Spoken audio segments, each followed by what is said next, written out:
Mahoraga has returned in Jujutsu Kaisen sequel.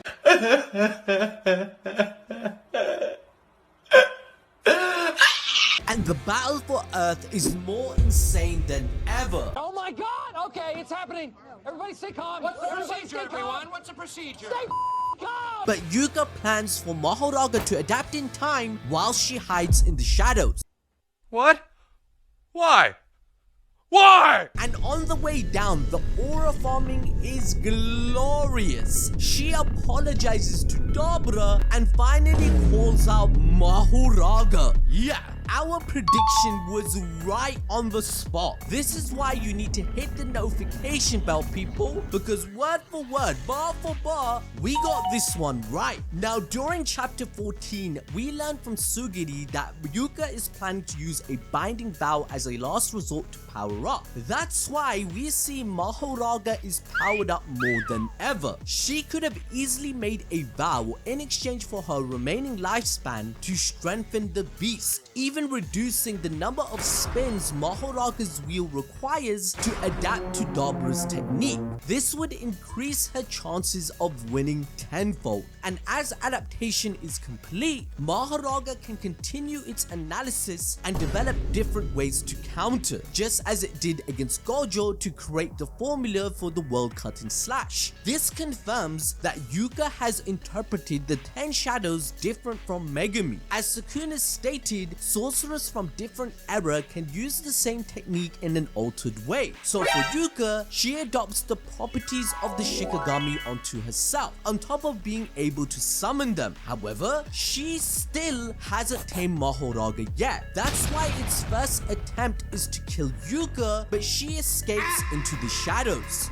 This means the ritual has been activated, binding all three of them on the battlefield. And for the first time, we see Dabura's curse technique. And my guy, he is absolutely busted. He wastes no time and tries to one-shot Mahoraga with his ability. And it's a technique that cannot be pronounced by earthlings. It's literally called blank and light. It is an ancient technique that is passed down through generations of Diskunte that brings their slaughter instincts in the form of mass and light. This now explains how Dabura ripped off that dude's arm instantly, leaving nothing behind. Mass is energy that's being condensed. Mass is why punches hurt, why planets bend space, and why black holes are terrifying. Their mass taken to the extreme. So what the Diskunte technique does is insane. It forces light to behave as mass. So instead of light passing through you, it collapses, it gains density,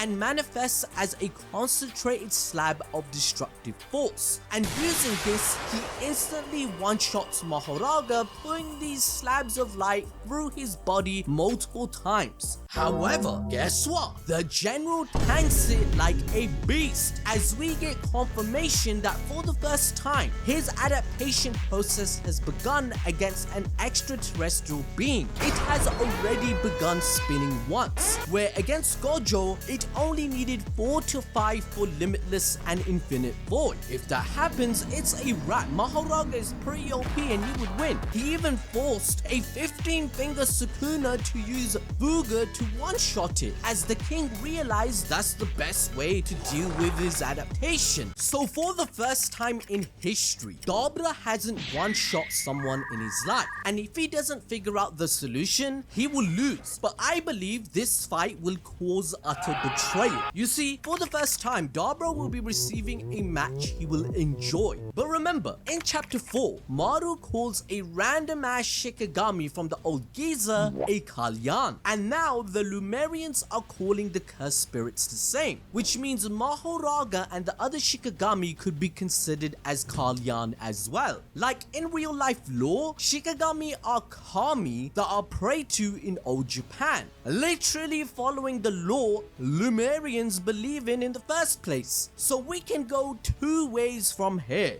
One, the Lumerians try to stop the duel because they recognize Mahoraga as Kalyan, but that will only piss off Dabura even more, making his contempt for Lumerians grow even further, as they would attempt to stop him from enjoying the fight. Chapter 13 is a foreshadowing of this. Dabura is getting fed up with the idea of Kalyan. Like when he stated, once again, it's their fault. He's actually questioning it all. After all, every major tragedy in his life traces back to them. For example, this subjective belief and morality is what sparked the first conflict that separated the tribes in their home planet. It was also the Kalyan's fault that forced Dabura to kill his best friend, and now on Earth, Cross dies indirectly because of them too. Osaki even said Dabura wouldn't understand their pain because he's an outsider, making Dabura feel more isolated than ever, which is why Ui mentions in chapter 15 he's lonely. So all of this mirrors Geto's downfall. So if his comrades try to stop this duel with Mahoraga, it will be the straw that broke the camel's back. I mean, in chapter 9, we literally are told it's the Tsukunte tradition to settle disputes by each side choosing a champion in a one-on-one duel. If the Lemurians disrespect that duty of a warrior that Dabura has, he will lose his shit, as he's been nothing but respectful to their beliefs, but they won't do the same for his. So when that happens, option 2 will be the only solution left, where our MC, Yuji Itadori, making his entrance. The fact that the Sorcerer Council consider Yuji stronger than a death-binding vow amped Mahoraga is insane, as they still favored to choose Yuji as the champion instead of that. Now, there's no way Yuji will let a 16-year-old take all this burden for humanity. It was Gojo's dying wish for this to literally not happen. Even Kusakabe told the trio to go live out their teenage life because they missed out on so much. Yuji can even help Yuka's brain tumor. After all, those that can see the contours of the soul like him can use RCT to fix it. And since the soul is the body is the soul, Yuji can heal the shape of Yuka's soul to make her tumor go away in the brain. I mean, even Sukuna figured it out when he got hit in the heart by the soul katana. Staying alive, right? Like, bro even cured literal death. So once this disaster of a situation will occur, this is Gege, so it will occur. It's not if, but when. In any scenario such as Mahoraga being defeated, or Yuka dying, or Dabura betraying his own people, Yuji will have to be the solution to create an understanding. Now, to enjoy more peak fiction, watch this video about Code Geass, where I explained Lucia's master plan that outsmarted the entire world, which made him unbeatable.